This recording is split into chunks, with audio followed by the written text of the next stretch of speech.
regional towns, like someone who's well known in an area. Say like how there's a band called Local H in Chicago.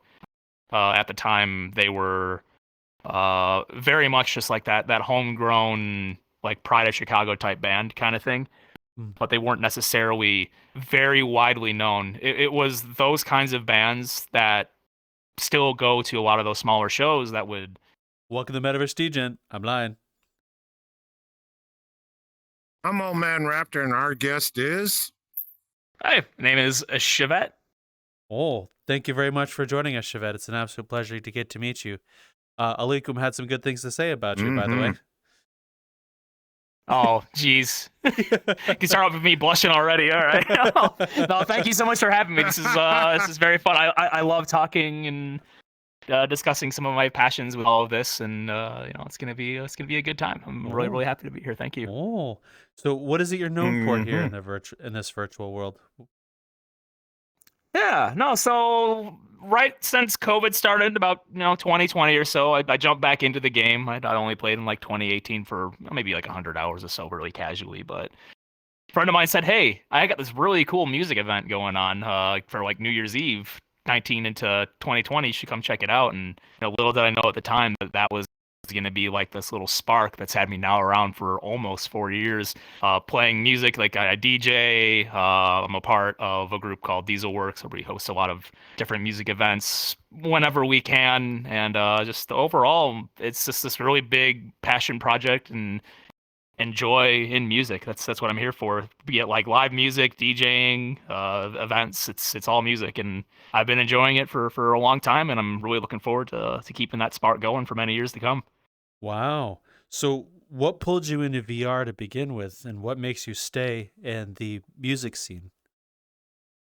Okay, yeah. I think I started right there back in about 2018. A couple of friends were playing a game called Live for Speed and a set, of course, sim racing stuff. They had VR. They're like, "This is sweet. You got to check it out. This will be fun." So I said, "Yeah, I'll do that. Let's see what's up." I saw the HTC Vive on sale back then and picked it up, started playing some sim racing, said, "Hey, this is pretty neat. I'm enjoying this." And from that point on, you kind of go down the pipeline of, oh, there's this random game on, at that point, it was like the HTC or something, some ping pong game. Then you see like this thing called VRchat. What the heck is this? Right in the time Ugandan Knuckles was a thing, was about the time where I picked it up. So Oh God! Here comes the Knuckles. Oh shit! Yeah, they were they were absolutely everywhere. But thankfully that is not what pulled me into the game, though. I went in and I had to deal with the randoms doing, "Do you know the way? Oh, you know the way. I know the way. You know the way." It's like, oh, everywhere you go. That was like my first 50 to 100 hours in this game with like a small group of friends. As you could probably guess, that got pretty old, so that's what dropped me for a while. But yeah, no, that's thankfully because of everything that I'm doing now with the community and music, that's really sticking me around, and I think that's going to be my focus for quite some time. Yeah. Oh, so what is Dieselworks and how did that get started? Yeah, so back in 2021, I was in this group called the Zenith Project. It was run by someone named Paul Manton and Noir, who one's still around. Paul is. Noir is in and out from time to time, but yeah, they were just people from the UK and I think it was New Jersey. Both of them just, again, randomly everywhere across the world, which is the beauty of this community, which is what I love. It just connects so many bridges. And the whole idea behind that project was to bridge the gap between, say, like the Asian scene, like Japan, South Korea. They have a pretty bubbling community as well, with a lot of like the Western stuff, like Europe, America. So that was like our focus, where we would just try to make all these connections happen. And through all of that, I met one of my best friends in the world. His name's Mountain Slices. He and I were a part of, at the time, a thing called like the Zenith podcast, where we would like bring in people and talk to them about like their passions in music and what they've been up to, and highlight some things going on in the community. And through all of that, Melon developed this really freaking cool world where we would host a lot of open decks and post podcast performances by like our guests. Like we would have the guest on for an hour and a half. We go to this venue, play for like an hour or so, keep streaming it, show it off, right? But at that point, I think Melon and I both realized that this is a really cool thing that we're really liking to do. This is a big passion thing. We should keep it going. So from that, we just kept pushing on, kept doing more cool things, kept making updates, making more shows, and we branched off from Zenith somewhere in the middle of summer and just kept doing our thing. And it's crazy now. Actually, in 1 week's time, we're coming up on the 3-year anniversary of Dieselworks, which is wild to me. Like I blinked and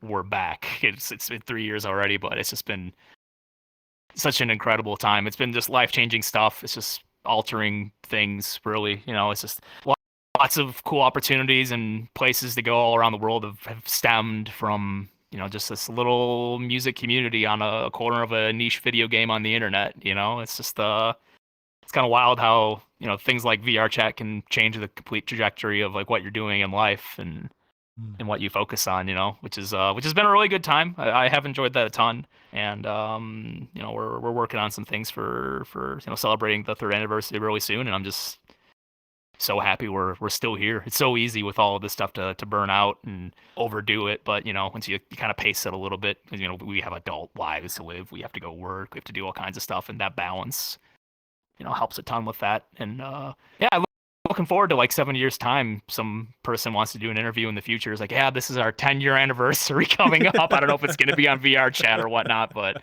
it's just, it's a very fun thing that we do. I'm really, really passionate about it, and I can't wait to keep that going. Oh, so what was the moment that made you think that Dieselworks is a thing we want to spend our time doing? What made you want to lead your free time into it? I definitely think it was just the overall joy of performance or curating experiences for other people to enjoy as well. Like that's the primary focus of that whole thing. It's not us. Like I'm not going to sit here to try to make a pedestal for me to raise myself on. The whole drive of what we do and why we do it is to create that experience that might blow someone else's mind, that makes me go, wow, this is such a cool place. It's such a unique space within like, this VRChat community, right? Like I want to explore those sounds. I want to keep trying. I want to maybe get into DJing. I want to maybe get into creating a world myself, making my own events. It's this big inspirational bubble. And like, right when that switch flipped, it was like 2 or 3 times after we did like that podcast, as I was saying, when we were doing those little after hours thing, it's like, damn, this could be more. We should keep going. And never stop from there. It's really, really fun. Oh, so you, what were some moments during the last 3 years that kind of stuck with you as wholesome moments, or things that you say, this is why I do this? Yeah, I think I can remember one time in particular. Gosh, it was definitely the 1st year anniversary. I would think there was a time where we came up like right to the end of the night. We usually end with Melon, who plays Melon Slices. They're a very good breaks DJ as well, and they're the one who usually ends it all at the end of it. And I think the last 30 to 45 minutes of just that set in particular, where just like I'm kind of sitting there in the moment with so many cool people all around me, just soaking in the emotion, the vibe, the music, and like, I'm running the lights while they're doing their DJing stuff, and there's this ethereal like calmness I remember that came over me at that time. That just, I always knew that like there was a big focus, like this is what I want to do, but just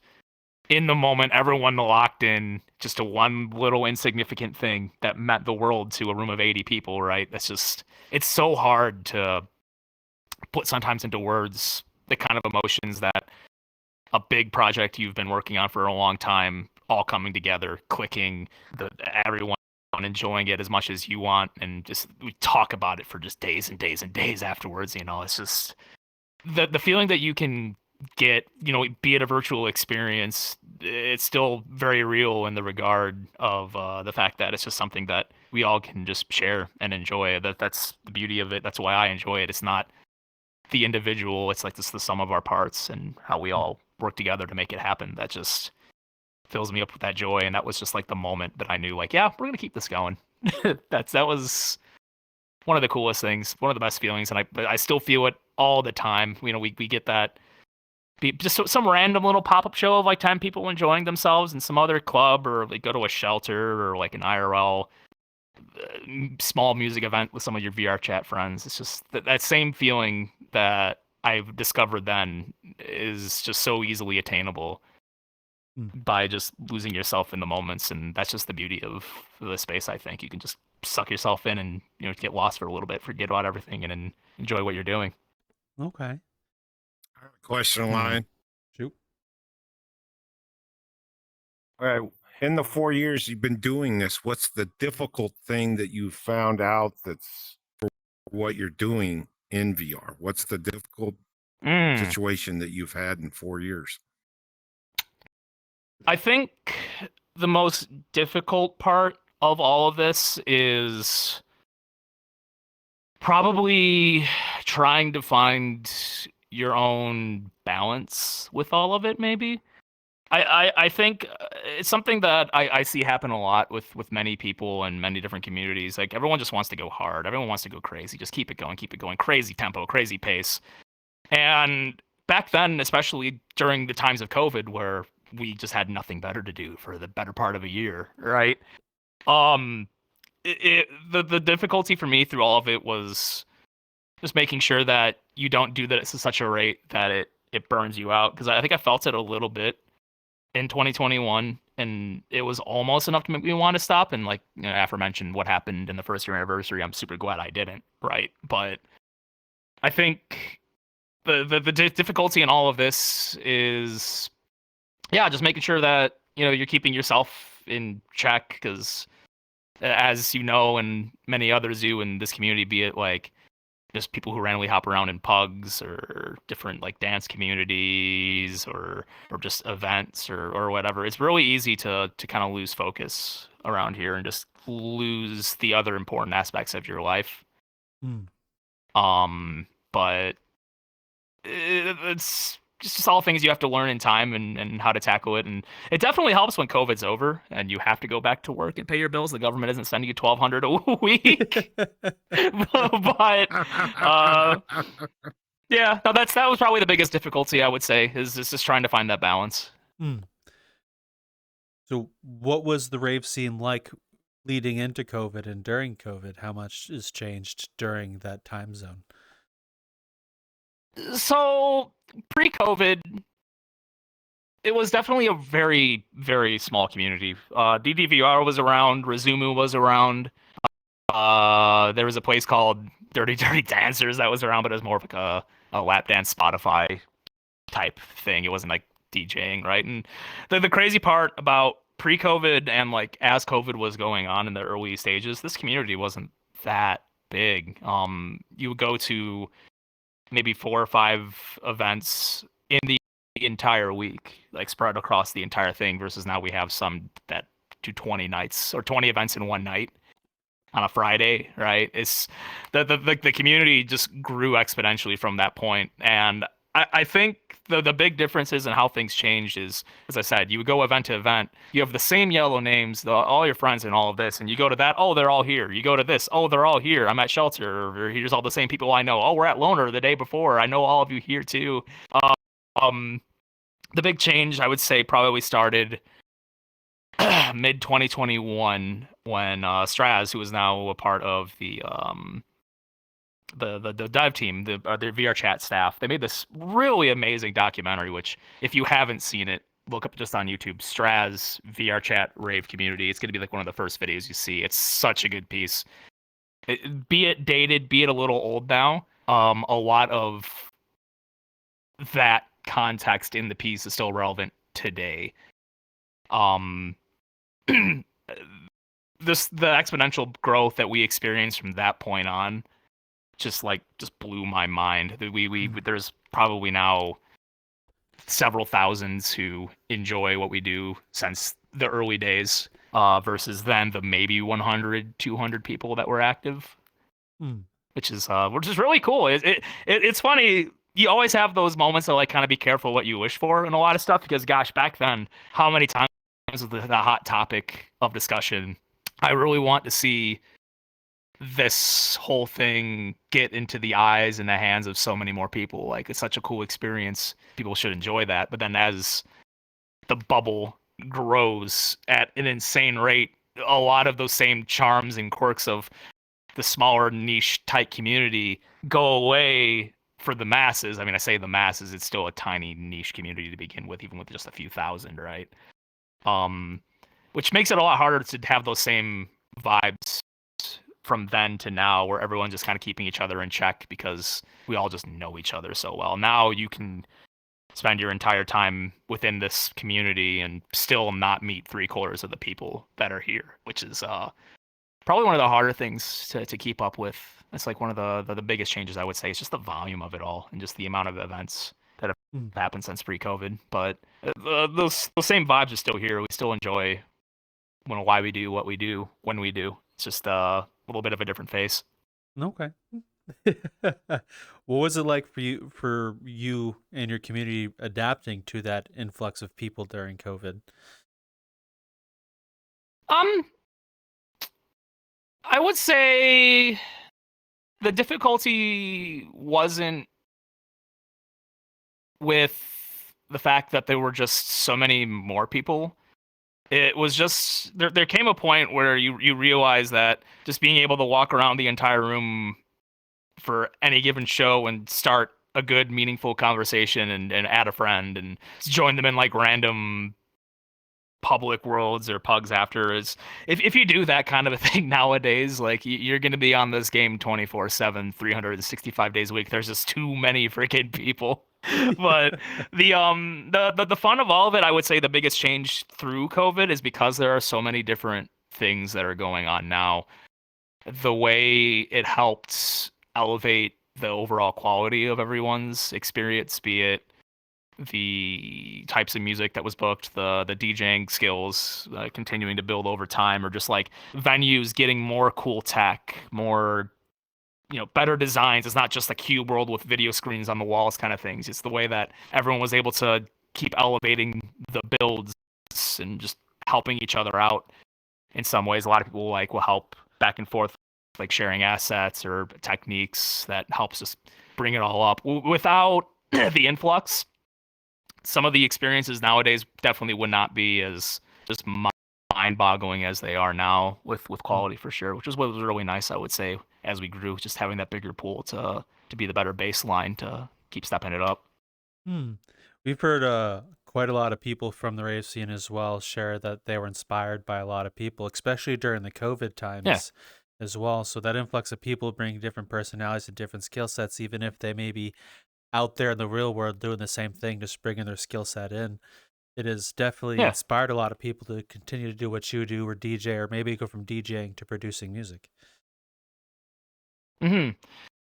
Yeah, no, that's again just community by nature helps drive those mentalities. It's just what's really nice is as I stated earlier, the main mission of what we do is to try to build that experience that can wow someone, that makes them want to stick around and get invested in all of this, right? The same kind of spark that happened for me on New Year's Eve, that one fateful night where I checked out this one incredible music event and saw so many insane underground DJ styles that I didn't know was a thing. My whole entire life, I have been a musician. I play piano. I'm a drummer, stuff like that. And I'd never touched a DJ deck in my entire life, but like just the way that people were able to craft what they were doing, that just made such a cool impact on me that quite literally January 2nd, I ordered my first DJ deck. I knew that's what I wanted to try getting into. That's what I wanted to spend some time, invested in. And that's just the beauty of all of this, because at the end of the day, in VRChat, we're community by nature, where we're able to work with each other to keep elevating what we do in music as well, which is super fun. It's really inspiring stuff. So from a musician standpoint, when you're first coming in, what was it like staring at this whole other universe of people doing what you do, but in here? Yeah. It was definitely different in, I guess you could say, the techniques to learn DJing. I think being a drummer, understanding how to count, understanding, phrasing in music, like the amount of bars, like an intro, a verse, a chorus, like that kind of stuff helps you a little bit because you understand structure, and that definitely gave me a little bit of a kickstart in understanding, what to do in the moment, right? And I think there was a time back in like 2010, I was in a band. We were traveling all over the Midwest, kind of just doing some smaller venues, touring with some people.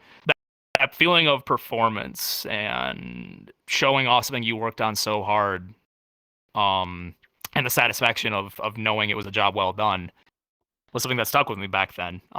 That's what kept me around. It was just it was a joy to try to improve my craft on the drums, try to keep the spark going in all the craziness, because we were just so busy, 4 or 5 shows a week, going all over the place. And once that went away, once we split up, I had never performed ever again up until COVID. And I remember the first time I did a booked show, which was like our first Dieselworks event.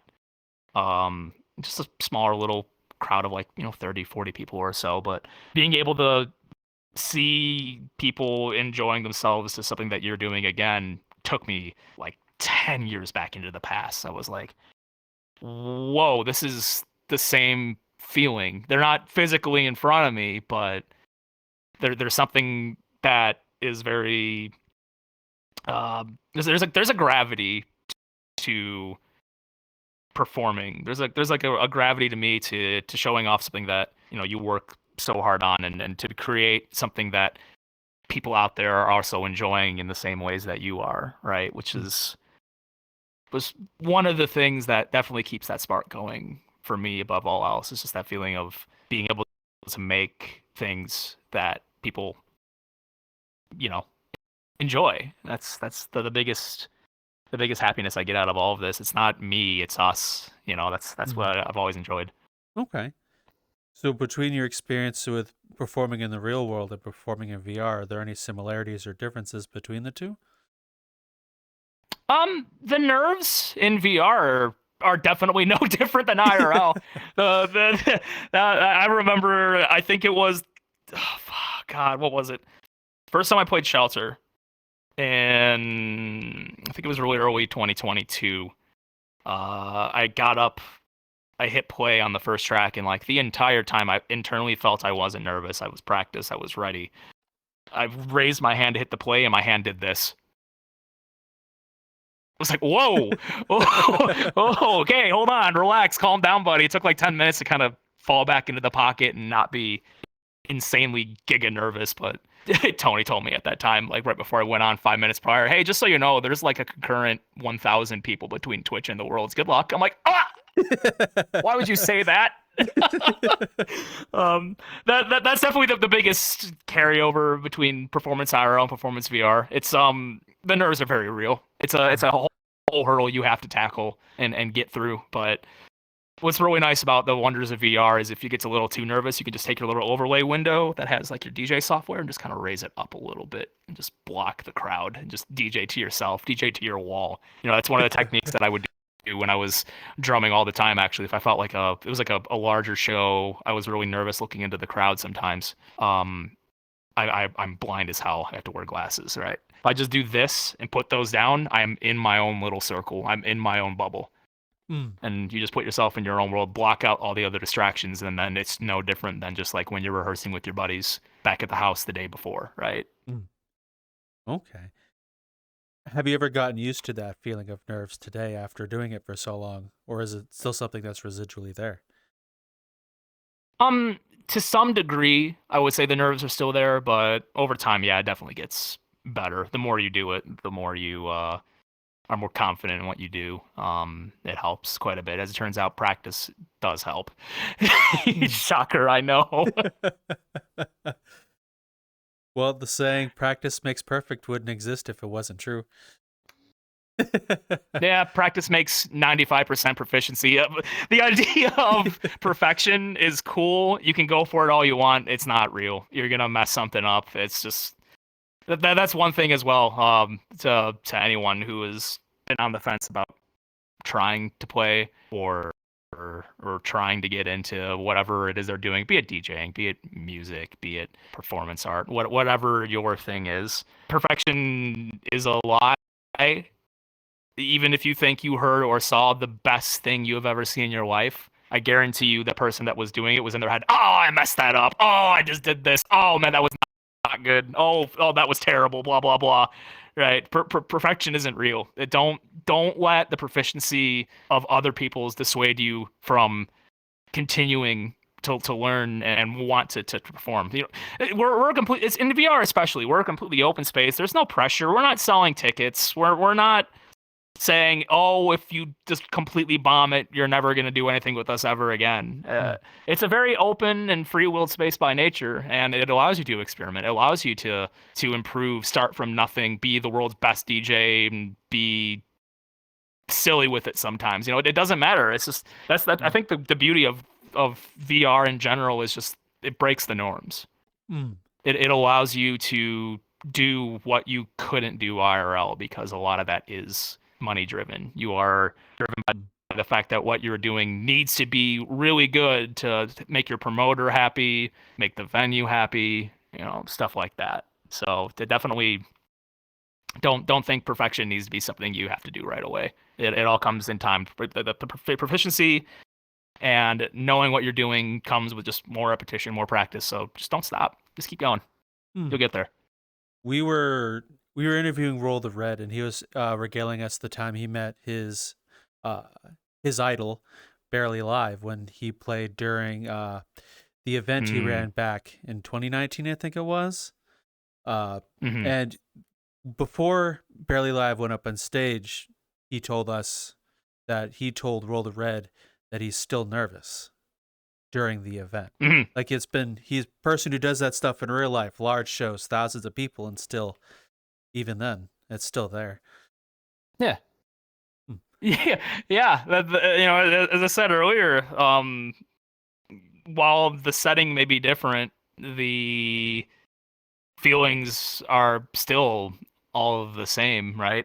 I have actually run into that a couple of times with people who've come in from the outside, who are just like them. They do this stuff all the time IRL.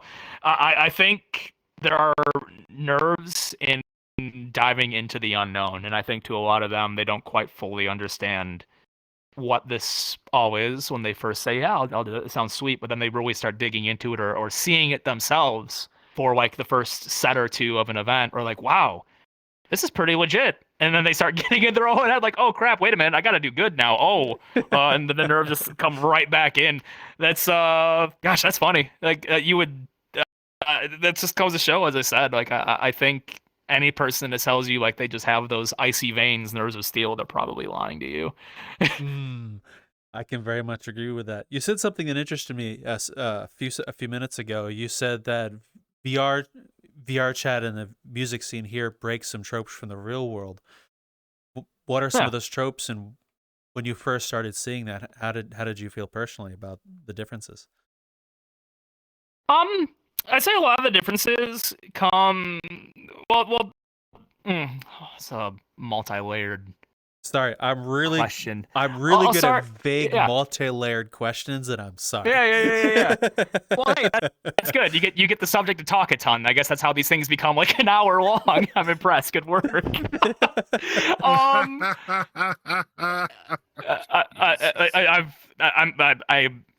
someone who does like, side note, like my real job, I do like broadcasts and stuff, and I have to also work with like writing scripts for interviews and stuff like that. Exact same mentalities. That's how you don't want to be so direct with your question. You want to make them talk. You don't want to have them just answer one thing and jump back. You're nailing that.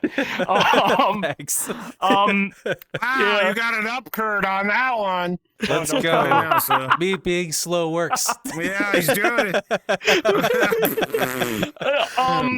Boy. So I would say one of the differences is expectations in you, the performer, bringing in people. You'll get this a lot with smaller booking agencies where they're expecting you to sell tickets. They want to say, like, when we open the door, we're going to say, hey, who you here for? They make a tally, right? And a lot of times that tally then determines if you get paid or if you don't get paid. Or how much or little you will get paid, right? That sucks in the smaller community of music, and I wish it could be a little different, but you know, it's a business after all. And that's another thing that's about all of this, which is the beauty. This is not a business. It is all just passion, right? You don't have to make the biggest hit that brings in the most people, that brings in the best acts, that continues to keep beat back. You can keep experimenting. You can be more true to your vision on your event, your venue, your set. There's nothing stopping you, which is just one of those beauties. If I get up there, the show has a full instance. People are really enjoying it. I get up there and I bomb the shit out of it, and everyone just starts leaving. It doesn't matter. It does not ruin, you know, your career. It doesn't stop you from eating. That's just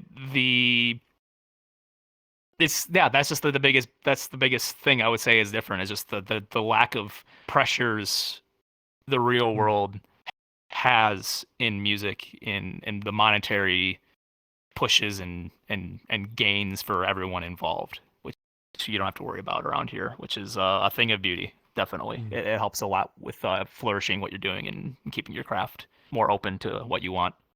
Okay.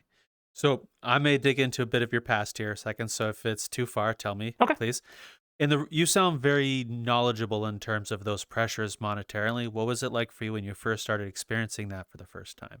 The whole you have to produce good quality stuff because money and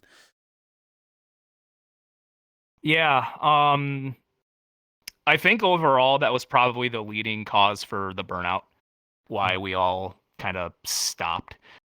It was everyone always has those big rose tinted glasses on the outside looking in, and us as a band back then in 2010, like just fresh out of high school doing our thing, we saw so many other bands in our area. You know, I'm not from Chicago. The local music scene in Chicago was flourishing at the time, and the hardest part about making sure that you keep it going, keep it how you want, is sometimes there are things that you want to do or things you want to change with, like, your sound, writing different styles of music, but at the end of the day, you're a smaller, more niche band just kind of getting by with the sound that you know, and the people that their smaller community of people knows, or I wouldn't even call them fans, more like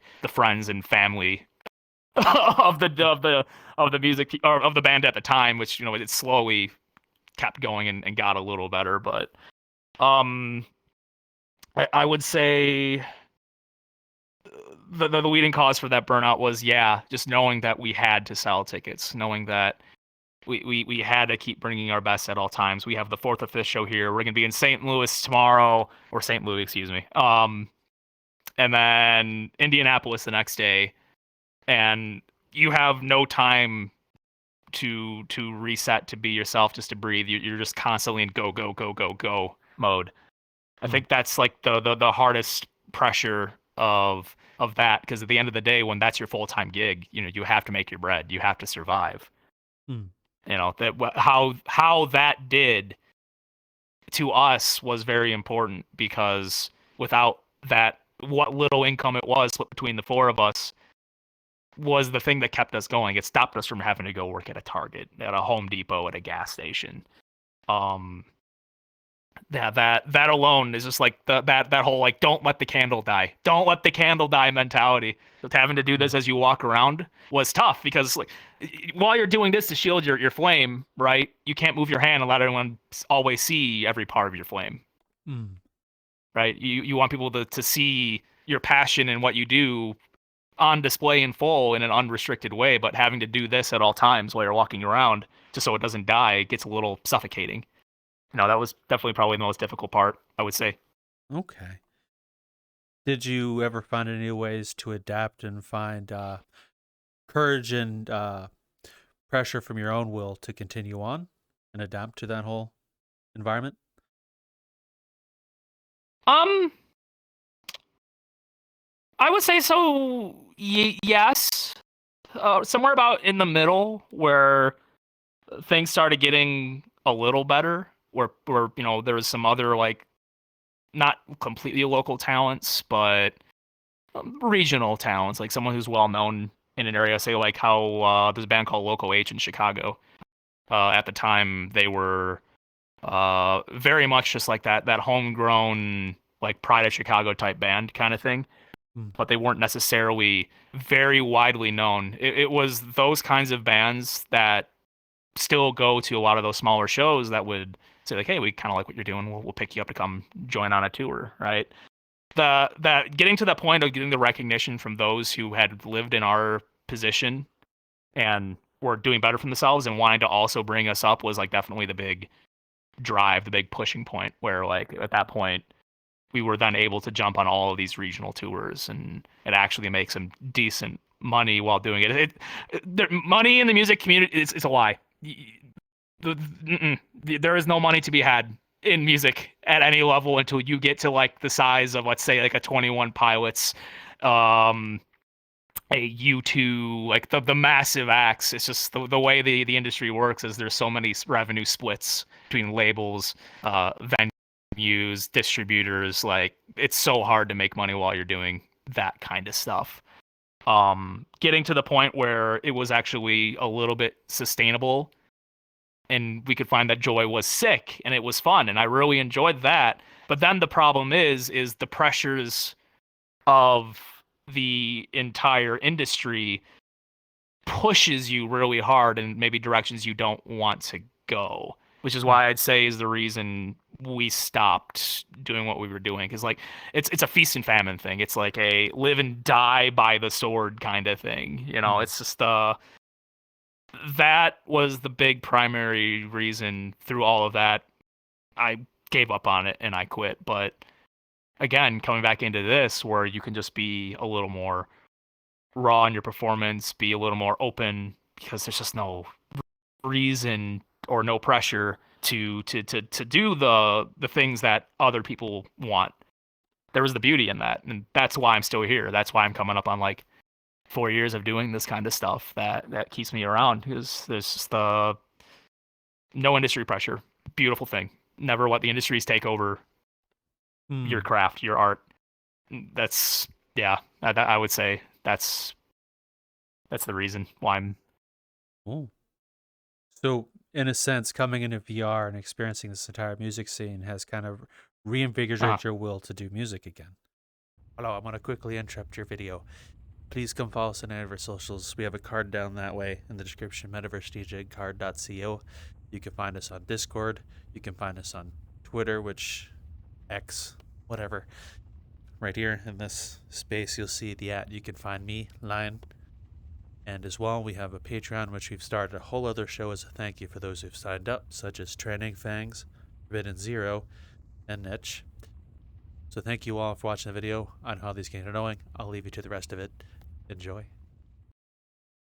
Oh, 100%. No, beyond a doubt. Yeah. I think the next thing that I definitely want to do to get into is start producing music again. I loved writing music with the band and being able to create something your own from the ground up. But here in the digital world of electronic music, there's a whole different skill set you have to learn with production, with everything, mix engineering, with sound design. That's just completely foreign to I have drumstick, I tune drum correctly, I hit drum on beat, I record.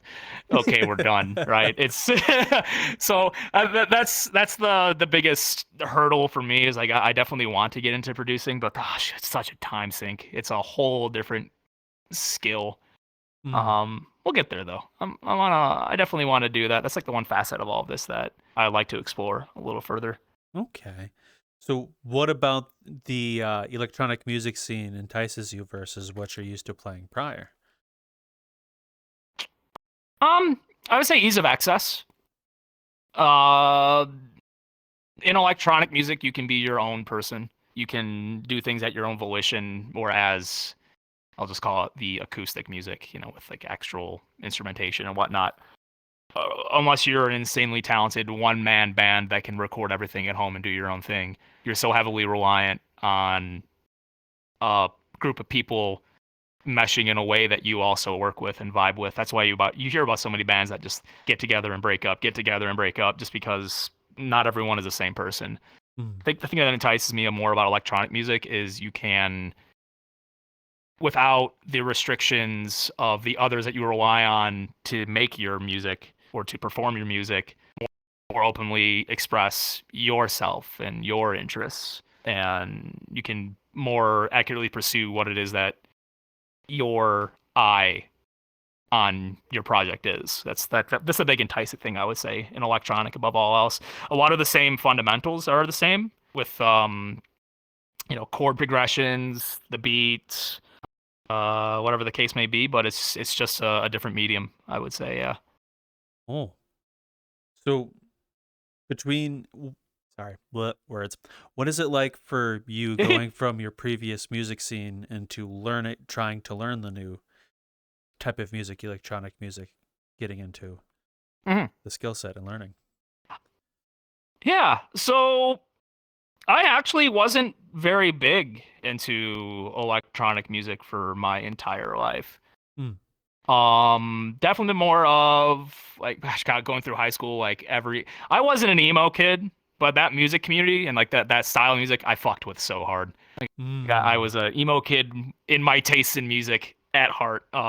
Lots of like good. I'm such a weird puddle of different genres and tastes and interests. I love jazz. I love classical music. I love emo music. I love rock. I love some pop.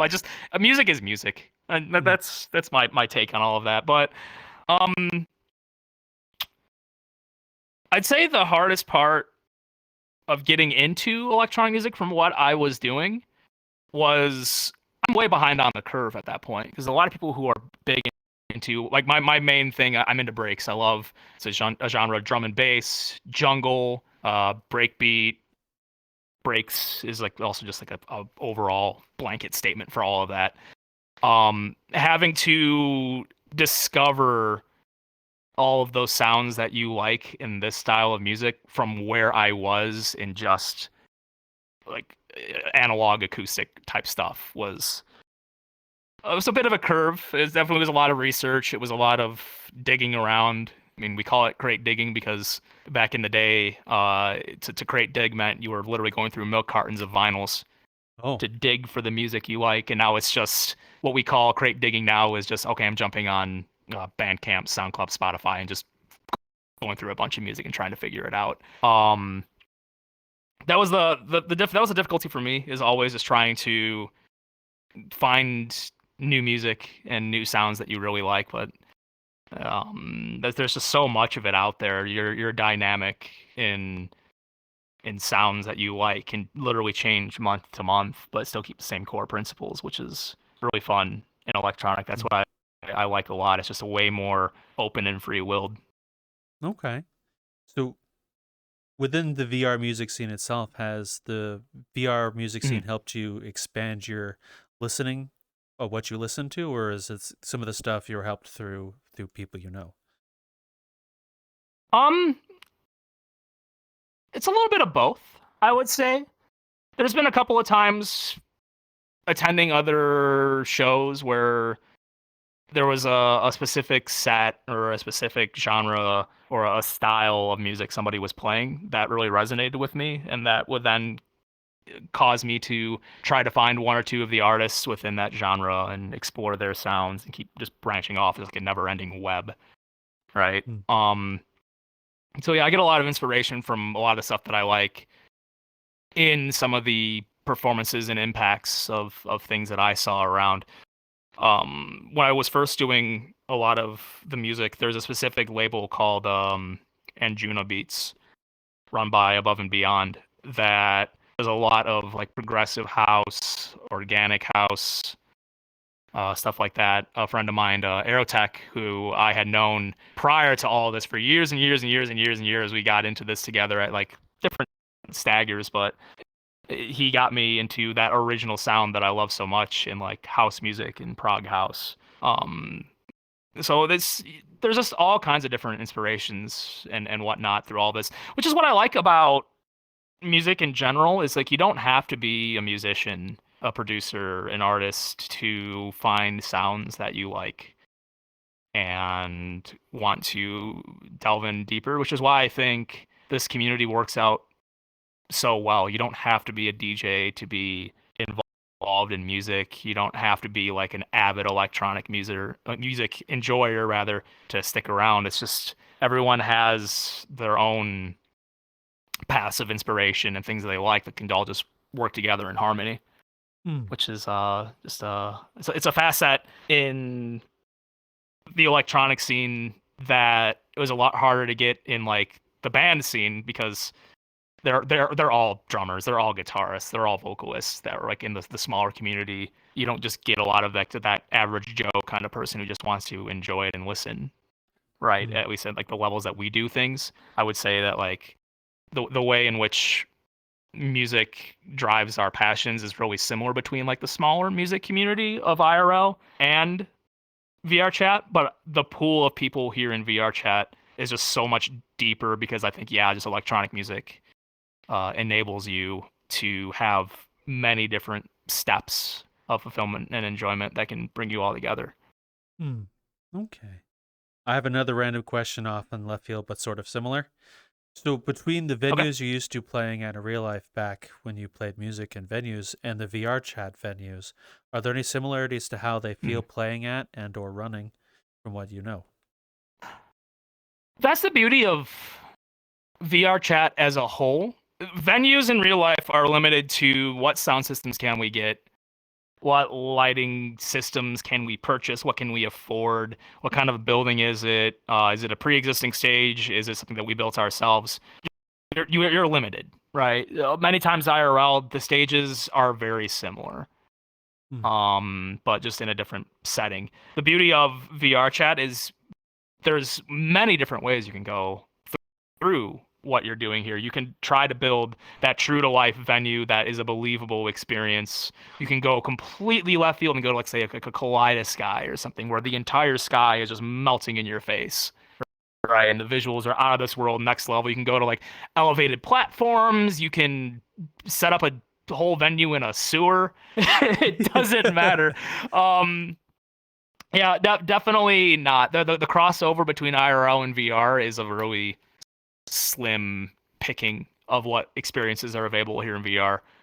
Again, as I keep saying, unbound nature in how you show off what you do, and you're not limited to what is only possible in real life, which is just the beauty of it. Honestly, I've had very little experience going to concerts and stuff in the real world, but when I came in VR, I had no idea that music scene was there until like Raptor and I started talking to folks such as yourself, and it's like, oh, what is this Dieselworks thing that this person runs? And we'd go, it's like, holy shit, this is something I didn't think was here. And everything you're describing is fascinated me as a person anyway. I can't get enough talking to people such as yourself just by hearing all the creative works you do, and it's great. I'm glad you guys do what you do personally. Yeah. No, I appreciate that. I appreciate that a lot. The entirety of like Dieselworks as a whole, Melon Slices, the person who founded it, who does the 3D work, they're a machine. I don't know how they do what they do sometimes, but I think the beauty of a lot of their work is that's very grounded in nature as to like a setting in a place that you could believe is real, but a lot of then the systems and the lighting, the shader work and all that kind of stuff is just so weird. It's like you're sitting in a place that you believe could be real. The layout makes sense. It's not like some floating platform in the sky kind of thing, but there's just something so off-putting about like a lot of like the lighting systems, the shaders, the way the fog interacts with the world. Everything gets desaturated sometimes. I kind of wish Melon was here because like they would nerd out on all of that kind of stuff. Maybe definitely, I would say if there's an interview I recommend, if you could get Melon Slices in for one, they would definitely go crazy on like philosophy and world design and stuff. Ooh. Yeah, they're really good on stuff like that. Oh, we honestly, I enjoy talking with people like that personally, hearing people go off and what they're passionate about. We talked with one person, a few people now who's big into AI, and it's not what they do here in Mhm. VR, but they went on like 1 hour, 1 hour and a half tangents on how cool AI is and how you can prompt or code things to do certain things. And I enjoy hearing the passion behind that kind of stuff. So we'd love to talk with Melon Slices. I enjoy asking Yeah. questions about things I don't understand just to hear the joy come out of them. Yeah, no, that would be a good one. Definitely highly recommend that for sure. The gosh, that's again the beauty of a lot of all of what we do here is because like this is end of the day, like a lot of people who are here are also just like gamers or Mm. people who are well versed in the like gaming technology and whatnot, or at least like asset creation or understandings of really top end crap of like shader work and stuff, right? The endless cesspool of passion and creativity and just proficiency is just on display anywhere you go around here, which is just it's so beautiful. It's so much fun to be a part of. I'd say one of the most VRChat experiences for most new players, whether you do stuff in the real world or you're some gamer who works at a grocery store. I've noticed by everyone we've talked with in Metaverse Degen and off, the pipeline people go down a lot of time is you look for your first avatar, you want it customized, and then Hmm. from there you either want to build worlds, you want to do performance, or you end up doing something in form of like coding or something of that nature. And usually from there, the Yeah. passion sticks with you right after that. You can look anywhere you go. There are people here who are very willing to go, here's how you do all these things. And I'll sit here for an hour explaining all these things to you. And then I'm gone. Yeah. And I've heard a lot Yeah. of people get into whatever their passion and or their hobby is just because of VRChat, and they go hard. A lot of people I've met anyway. Yeah. Yeah. I literally, from what everything I'm doing right now, be it understanding how to do some Blender stuff, not a ton. I'm not very good. Understanding Unity, game engine building, world creation. What very little I do know, or a lot that I do know now, was just all things that I've picked up over the last few years. Like the me that is here in this space was just all self-built or taught from the people who are a part of it. Mm. It's such a cool community focus that, gosh, 4 or 5 years ago, someone said, "Yeah, you're gonna open this program called Unity, and you're gonna understand how to put together an avatar and understand all like the udon systems, some of the coding into it." I was like, "You're freaking crazy! I don't know any of that crap. What are you talking about?" And here we are in 2024. Yeah, that's fun. I love VR chat for that reason alone. Is it lets you be whatever you want, and you can learn whatever you want within its confines, which is a shared pool of interest. Because again, gamers and music lovers, in my case, all have that same driving force keeping us together. Yeah, and a lot of the people from each of those communities or hobbies are very much so want you to join in and what makes them happy. There's many occasions where like Mhm. our friends are into a thing and they're just, hey, I want you to come into this Discord call and I'm going to explain all this stuff to you because I want you to enjoy it as much as I do. No matter where you go in VR chat, the mentalities roughly will be there most of the time. So people, if you want to learn a Yeah. thing like let's say DJing that's relevant to Dieselworks, people will sit there and teach you how to DJ. They'll say, oh, there's a free program you can run on your computer to DJ free. You don't need to spend thousands of dollars on a deck. Yep. And they'll go off and just explain everything to you. And it's like, okay, cool. I know this venue will take you tomorrow. And it's like just as soon as you say, yeah, sure, I'll learn, you're off on an adventure as soon as you start. Yeah, I definitely had a similar experience with my buddy Aerotech that I was talking about, who got me into like the house music kind of stuff before I was into the VR chat. I knew they loved electronic crap, and I knew they would love it here, but I got into this like way before they did. Mm. And I ran through that same pipeline with them where like I teach them everything that I've been learning because I know you already have that crazy good like baseline passion for a lot of the stuff to begin with. So went down the pipeline of, yeah, here's this inexpensive controller, or start for free with virtual DJ, just doing stuff in desktop so you can learn fundamentals. Yeah, here's what I've learned in Unity. I can help you create a physical appearance that you're happy with in the game as well. Community rules. This community like is just it's so cool. You can go down those tangents for weeks on end. You just find one random person out there and say, hey, tell me one thing that you're really passionate about in all this, and how do you do it? And they can just and just go all day. You know? Yes, definitely. It's neat. It's neat. I do agree. That's one of the few things I enjoy about this community is how willing people are willing and wanting you to join in whatever makes them happy. You could go on a black hat or some random world, as you said, and you'll make friends, and then next thing you know, you're in a VR chat club learning how to DJ because someone has been talking about it for 3 hours straight because they're drunk. Every single night can just turn into the hangover moment almost anywhere you go, with or without alcohol. You can start here, and next thing you know, you're upside down in some like Indonesian server. Like, what happened? Where am I? What's going on? You know, it's sweet.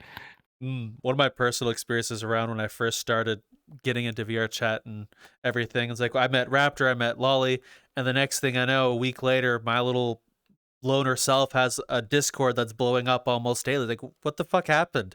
Where did this last week go? Right. I got into all of this like on my own volition with the push from like one friend. It was me. Her name is Synthesizer. She's a techno DJ. And her and I played, League of Legends for years before we got into all of this. It's disgusting. I'm a year queen. I'm never going back. Are you? And no, I'm good. It's uninstalled. It's gone. I don't even think about it. Pulls a square in my pocket. I'm not gonna. Just I'm not wait. gonna He's gonna get it out. And yeah, I didn't know anybody getting into all of this. The people that I'm talking to now, which is now 95% of the people that I'm talking throughout like any interaction in my life, I didn't know a few years ago. The fact that there's so many people who are then sharing all those same passions and geeking out all the same stuff that you do or don't do, but they're adjacent to what you do. You know, there's beauty in that individuality, and it's what drives us all together and keeps us inspired to stick around and to create long-term lasting friendships that are life-changing. As I said, I have, before all of this, if you would have told me that, oh yeah, I might go down to Texas, hang a couple of friends there a couple of times, not crazy. If you would have told me before all of this that I would visit the UK for like a week or two to go see some VR friends out there, I would have told you you're crazy. If you would have told me that I was going to play at like ShelterCon in San Diego in person, like I would have told you you're crazy. Like none of that stuff before I got into all of this was even like a remote possibility. But the opportunities that present themselves through all the interactions you can have here can seriously change your life, and it has. From looking back through all the time you've spent here in VR chat, are you happy you came here in the first place on a whim? Oh God, yeah. Oh, not a single ounce of regret ever comes to me when I think about everything that I've been through in all of this. Like, there a mentality in life that a lot of people get stuck in sometimes is, oh, what could have been. You can say that about anything. I can say what could have been if I decided to take a shower with water like 5 degrees a little colder. There are so many different branching points in your life that will change and alter the course of what you do just by existing. It's life. It's how we work. It's how time works. It's just how it is, right? There are no regrets. for me getting into all of this, because everything that I have done around here, how insignificant or significant it has been to me, is an impact and an impression on my life. I don't know if I'm going to still be playing VRChat like 10 years from now, right? Who knows? But the things that are going on now shapes me as a person today. It shapes me as a person tomorrow, and it shapes my views on things that ailed me in the past. I think there is power in being able to stick around in a community that, be it, say, your sexuality, be it the way you present, or however it is you choose to show yourself, like heart on your sleeve or a completely different character around here, you can get out what it is that you want out of this without worrying, or that pressure of society pushing you in its own mold. And it's definitely helped me understand more of myself, because I'm allowed to be more vulnerable while I'm here. And that just goes for anything. That goes for my enjoyment of music. That goes for who I see myself as a person is, who I want to be for my neighbor, kind of a thing. It's that alone is invaluable to me. And as I say, it's not just the experiences that have altered my life while here, but it's definitely the way that I carry myself, understand myself, and know how I can just be a better person for everyone else around me. That has been my biggest takeaway from all of this, for sure. That is a fantastic takeaway from this wonderful game that we all enjoy. What is some of your favorite moments from VRChat? Memories, things you've experienced? I think, gosh, there are so many different chapters in all of that the individual experiences are hard to quantify, like what meant the most to me. I have so many fond memories. Like, gosh, go back to like 2018, guy at night watching some random person geek out about this animation he made in Blender. And this like, here's this Halo dropship and geek out about this animation he made in Blender for like 5 weeks straight. It's so cool. Like, that is so cool. I love that passion. That's neat.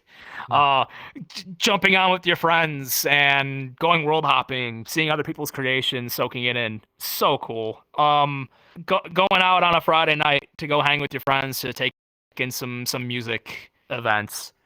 It's so cool. The key takeaways from all of this, I would definitely say, that have been the most impacting. It's not the individual; it's the whole. There's countless events that I could gush on about that have left a lasting impact on me. That was really cool in the moment, but I think it's more important to look at everything that you do here with a broader scope.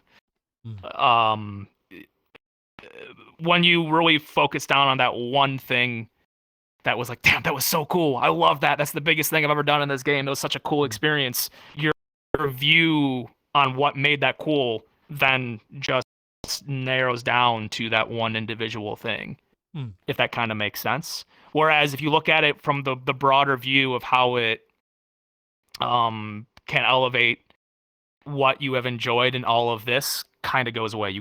You axe out the ability for that to be a lesson on why you enjoyed it, I guess you could say. It's a really weird philosophical thing that I've always been down my own rabbit hole on, is just trying to not say, damn, that was so cool, that was a movie. It's like, no, that was neat, but why was it cool? And how does it then impact my view on everything else? Which is why I think my love and passion for, say, like our project, Dieselworks, is such a thing. We don't focus on, yeah, this one event is going to be the biggest thing ever. It's going to be cool as shit, and I'm going to love the hell out of it. And this is going to be like the big impact. Well, that is a cool idea. It's neat, but then we're also currently working on how do we improve this thing in the future, or how do we take that lesson from that experience, apply it to anything else we do. Yeah, no, broader scope. I feel like if you go too hard on trying to invest yourself in the smaller moments, that's how the burnout happens, I think. Oh, And I've seen that a lot. so focusing on small things is what you think leads to burnout. So once you started opening, or you as the open scope, as you say, does that give you more Mhm. incentive to not be burnt out? Yeah. I would say the how do I word this? The smaller focus on going hard for something in the moment. I mean, there is nothing wrong with that. Don't get me wrong. It's important to enjoy yourself in the small moments as well. But I think more often than not, especially in the DJ community, the chasing of wanting to keep having those small moments. I just want to get booked over and over and over and over. I want to play at as many clubs as I can possible. Mm. You know, that is fun short-term fulfillment, but it doesn't lead to you being able to take things a little slowly sometimes. It doesn't lead you to be able to soak in the impacts of why said thing was so important to you. It's much like my pressure differences between IRL and VR, where you felt like you were obligated to keep going IRL because that's your bread. That's how you're making your living. You have to keep going in. You can't slow down and think things over real quick before you continue forward, right? Being able to enjoy something, understand why you enjoy it, reflect on it, and do better, or then have that full understanding of why you enjoyed it in the future, I think has way more value than chasing those small moments. I think that's probably my best way I could word it. Okay. Because people, there's nothing wrong with wanting to really go in on something and enjoy it. Maybe it's just a philosophical difference between me and other people. But I think, yeah, what will keep you around and what will stop you from burning out is taking the time to understand why something was cool. Not just saying, damn, that was cool, and then you throw the headset off and it's like, well, now what? You know, that's my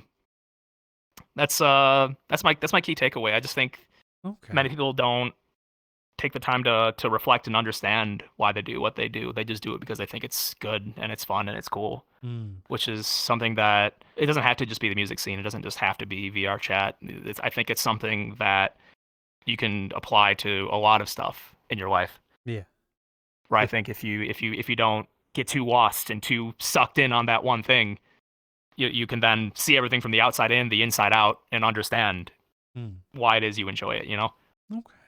Yeah, I understand. So from the sounds of it, is purpose and the willing to learn makes things more enjoyable and fulfilling. Exactly. No, that is 100% the best way to put it. You've got the nail on the head.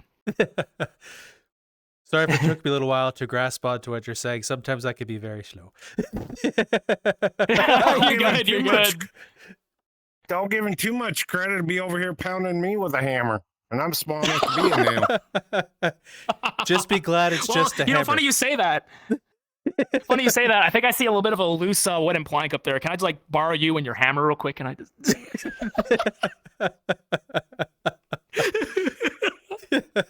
Wow, that's a long ways up there.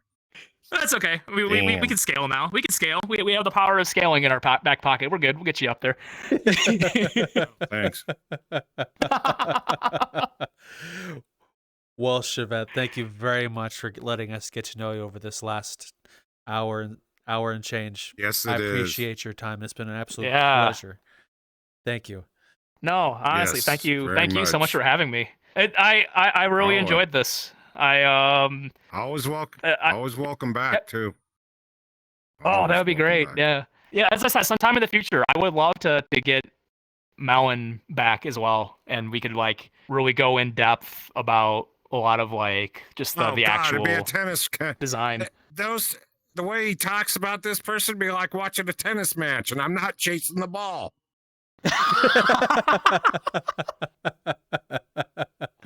Oh gosh, but no, it was a pleasure. Thank you. It was actually really nice for me too, because I like as I said, a lot of the stuff that I do, I like quantifying it from like a broader scope, and this actually kind of helped me reflect a little bit too, which is really nice. Thank you. No problem. I very much Mhm. enjoyed hearing from you as well. I love learning from people who enjoy a similar hobby as I, this virtual thing, whatever it may be now. So where can It people... changes every day.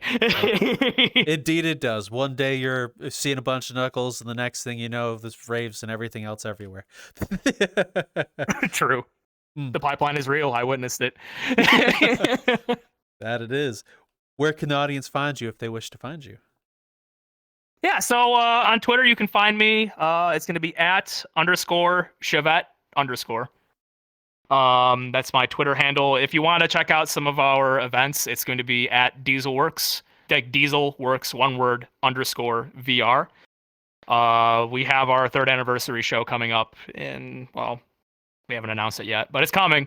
If you want to check out some of the stuff that we do, feel free to jump on that Twitter and join the Discord. You know, we got a community full of just really cool people that have so many similar interests and passions in a good active community that, you know, we're here for the love of everything. We love to have you to come out and find some of those passions that we have and maybe turn it into one of yours if it melds with you. We'd love to have you. Well, thank you very much. Interrupter, you know the thing. Mhm. Yes, indeed. No matter what, folks, we keep asking, keep saying, if you got a passion, chase it. And if you got a dream, dream big or go home. But remember this, I'm not going to chase it, even if it is a ball. You'll talk to you later. Bye, folks.